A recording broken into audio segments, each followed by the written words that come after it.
पलटू राम से चाचा बन गए अब नीतीश कुमार, अब नीतीश चाचा हो गए हैं, चाचा जी हो गए हैं। और ये देखिए पहली तस्वीर मैं आपको दिखा रहा हूं, तेजस्वी यादव चाचा के साथ और तेज प्रताप यादव। ये है आज की पहली तस्वीर जो बता रही है कि बिहार में सियासी समीकरण कैसे बदल गए, चाचा भतीजे फिर से एक साथ आ गए। लेकिन मैं आपको दिखाऊं कि नीतीश के पास आगे बढ़ेंगे, बताएंगे कैसे ये सब हुआ, लेकिन नीतीश के पास कुर्सी का एक प्लान है, एक सूत्र फॉर्मूला है नीतीश के पास कुर्सी का, कैसे कुर्सी पानी है और उस फॉर्मूले पर नीतीश हमेशा आगे बढ़ते हैं। देखिए जरा, ये आप देख रहे हैं। सबसे पहले मैं शुरुआत करूंगा यहां से 2013 की में। देखिए 2013 में नीतीश प्रधानमंत्री नरेंद्र मोदी के साथ थे, यानी सत्ता का ये नीतीश मॉडल है। उसके बाद देखिए, प्ले कीजिए आगे, उसके बाद देखिए जरा 2015 में यही नीतीश इधर से निकलकर इधर आ गए, यानी लालू प्रसाद यादव के साथ। 2015 के बाद देखिए अब नीतीश कहां गए, नीतीश फिर 2017 में इधर आ गए। यह है नीतीश का कुर्सी मॉडल। और उसके बाद देखिए 2017 के बाद एक बार फिर से नीतीश ने पलटी मारी और नीतीश देखिए कहां चले गए, यहां पहुंच गए नीतीश। 2022 में फिर से तेजस्वी के साथ है नीतीश। यही है नीतीश का सत्ता और कुर्सी मॉडल। आइए मैं आपको बताऊं, लेकिन इसकी शुरुआत कैसे होती है, आज का दिन भर का घटनाक्रम कैसे चलता रहा।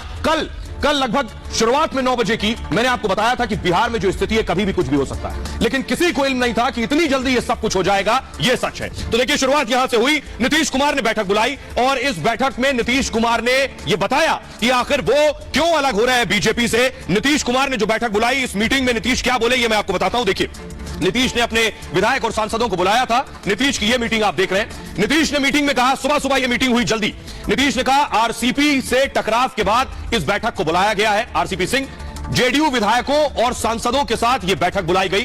बैठक में बीजेपी पर नीतीश भड़क गए। सियासी संकट के बीच पहली बार नीतीश कुमार ने चुप्पी तोड़ी थी, अमूमन कम बोलते हैं नीतीश। उन्होंने कहा बीजेपी ने उन्हें अपमानित किया है, बीजेपी पर अपमानित करने का आरोप लगाया। उन्होंने कहा नीतीश ने कि बीजेपी ने हमें धोखा दिया है। इतना ही नहीं, बीजेपी ने पार्टी तोड़ने की कोशिश की है, नीतीश ने आरोप लगाया। जेडीयू को कमजोर करने की भी कोशिश की गई है। हम एनडीए से संबंध तोड़ रहे हैं, नीतीश कुमार ने इस मीटिंग में बोला। मैं इस्तीफा देने जा रहा हूं, नीतीश ने विधायकों और सांसदों के सामने बात कही। अब जरा सुनिए क्यों छोड़ी नीतीश ने एनडीए यानी बीजेपी का साथ, प्रधानमंत्री मोदी का साथ, और उनको जवाब दे रहे हैं केंद्रीय मंत्री नित्यानंद राय। वो तो कह रहे हैं पलटू राम और भटकू राम है ये। सुनिए, 7 पार्टी एक साथ आप समझ लीजिए कि 164 उसके अलावा एक इंडिपेंडेंट हम लोग के साथ 7 पार्टी और एक अकेला इंडिपेंडेंट, और हम लोग जो उधर थे उनसे हम लोगों ने रास्ता आज समाप्त कर लिया। एक साथ मिलकर के 7 पार्टियों में जो हम लोगों का महागठबंधन है, हम मिल करके आगे काम करेंगे, सेवा करेंगे। तेजस्वी के साथ गठबंधन किया, आरजेडी के साथ। क्या नीतीश बाबू आप भूल गए जब बिहार की जनता ने 2020 में मतदान किया था एनडीए के पक्ष में, और उस समय हमारे प्रधानमंत्री जी का कितना मेहनत हुआ था, बीजेपी का कार्यकर्ताओं ने मेहनत किया था। और 2 दिन नीतीश बाबू शायद आप भूल गए। मैं आपको याद कराना चाहूंगा, जो मतदान और मतदान की गणना यानी रिजल्ट का जो 2 दिन थे, उसमें तेजस्वी और तेजस्वी के लोगों के उस गुंडा राज को याद कीजिए। खबरों में आगे बढ़ते हैं और अब आपको बताने जा रहा हूं, ये एक मीटिंग तो इस तरफ हो रही थी, दूसरी मीटिंग देखिए जरा। दूसरी मीटिंग हो रही थी आरजेडी के ऑफिस में। आरजेडी के विधायकों को बुलाया गया था तेजस्वी इस बैठक में पहुंचे थे। आखिर क्या हो रहा था बिहार में, सुबह इधर नीतीश ने बैठक बुलाई, इधर तेजस्वी ने बैठक बुलाई, और इस बैठक में तेजस्वी ने क्या कहा, यानी पहले से पूरी लगभग तैयारी हो गई थी, आज आखिरी मुहर लगनी भर बाकी थी। तेजस्वी ने आरजेडी की यह बैठक बुलाई और तेजस्वी ने विधायकों को इस बैठक में संबोधित किया।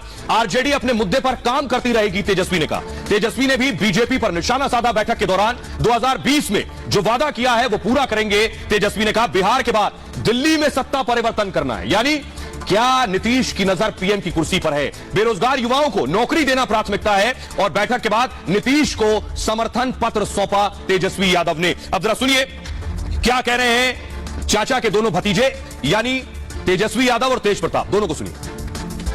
हमारे यहाँ 5 दलों की बैठक हुई महागठबंधन की, और हमको जिम्मेवारी दी गई निर्णय लेने की। तो हमने यही बोला कि मुख्यमंत्री जी अगर कोई निर्णय लेते हैं उसके बाद हम अपना निर्णय लेंगे। इन्होंने निर्णय लिया बिहार के हित में, नेशनल इंटरेस्ट में, लोकतंत्र बचाने के लिए, संविधान बचाने के लिए, अमन चैन गंगा जमुना तहजीब बचाने के लिए। तो इसलिए, और हम लोग तो समाजवादी लोग हैं, हमारे पुरखों की जो विरासत है वो कोई और ले जाएगा क्या? ये हमारे पास रहेगा। पूरे बिहार विधानसभा में एक अकेली पार्टी रहेगी भाजपा, बाकी जितने सदस्य। और हमारे यहाँ 5 दलों की बैठक हुई महागठबंधन की, और हमको जिम्मेवारी दी गई निर्णय लेने की। तो हमने यही बोला कि मुख्यमंत्री जी अगर कोई निर्णय लेते हैं उसके बाद हम अपना निर्णय लेंगे। इन्होंने निर्णय लिया बिहार के हित में, नेशनल इंटरेस्ट में, लोकतंत्र बचाने के लिए, संविधान बचाने के लिए, अमन चैन गंगा जमुना तहजीब बचाने के लिए। तो इसलिए, और हम लोग तो समाजवादी लोग हैं, हमारे पुरखों की जो विरासत है वो कोई और ले जाएगा क्या?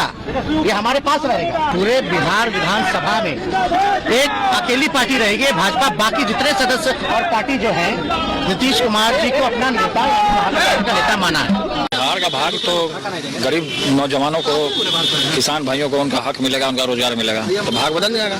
सरकार चलेगी और सबके सहयोग से, गठबंधन के योगदान से सरकार चलेगी। लेकिन पलटू राम की बात जो है नीतीश कुमार के लिए कही जाती है कि पलटू राम तो सुशील मोदी हैं, नरेंद्र मोदी पलटू राम है। जिस तरीके से नौजवानों को ठगने का काम किया, उनके हक को खत्म करने का काम किया, ये आरएसएस भाजपा वाले लोग हैं। आइए, सिर्फ इतना ही नहीं।